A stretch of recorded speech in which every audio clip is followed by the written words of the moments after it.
બીજી તરફ વાત કરીએ ભાવનગરની તો સિહોર નગરપાલિકામાં દલિત નેતાએ ધરણા કર્યા છે। દલિત નેતા માવજીભાઈ સરવૈયા દ્વારા ચીફ ઓફિસર સામે વિરોધ પ્રદર્શન કરવામાં આવી રહ્યું છે। માવજીભાઈ તેમજ લાભાર્થીઓ દ્વારા ધરણા યોજવામાં આવ્યા છે। નગરપાલિકામાં હાલમાં કોઈ જ કામ સમયસર ન થતા હોવાનો આક્ષેપ સાથે આવાસ યોજનાના ફોર્મની સમય મર્યાદા હોવા છતાં ફોર્મ ક્લિયર નથી થતા તેવા મુદ્દાઓ લઈ 3 કલાકના ધરણા યોજવામાં આવ્યા છે। દલિત અધિકાર મંચ ગુજરાત રાજ્ય શિહોર નગરપાલિકાના ચીફ ઓફિસર પરાક્રમસિંહ મકવાણા તે લોકોને ખોટી રીતે હેરાન કરે છે એના અનુસંધાને આજે અમે 3 કલાકની રાષ્ટ્રીય દલિત અધિકાર મંચ દ્વારા ધરણા રાખી છે।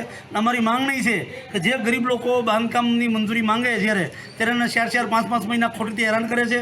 30 દિવસ સુધી ઓનલાઈન પછી 30 ને 40 દિવસે પછી નવી ક્વેરીઓ કાઢે છે।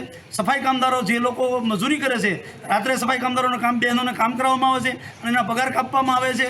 આવી વિવિધ માંગણીઓ સાથે રામદેવનગર 2ની અંદર જે છેલ્લા 20 વર્ષથી રોડ થયો નથી આ તમામ માંગણીઓ સાથે અમે આજે ધરણા પર ઉતર્યા છીએ અને ભવિષ્યમાં અમે આજે બધું આવેદન આપ્યું છે। એ આવેદન આપી અને અમે કહીએ છીએ કે આ 10 દિવસમાં કામ નહીં થાય તો અમે નગરપાલિકાની તાળાબંધી કરશું।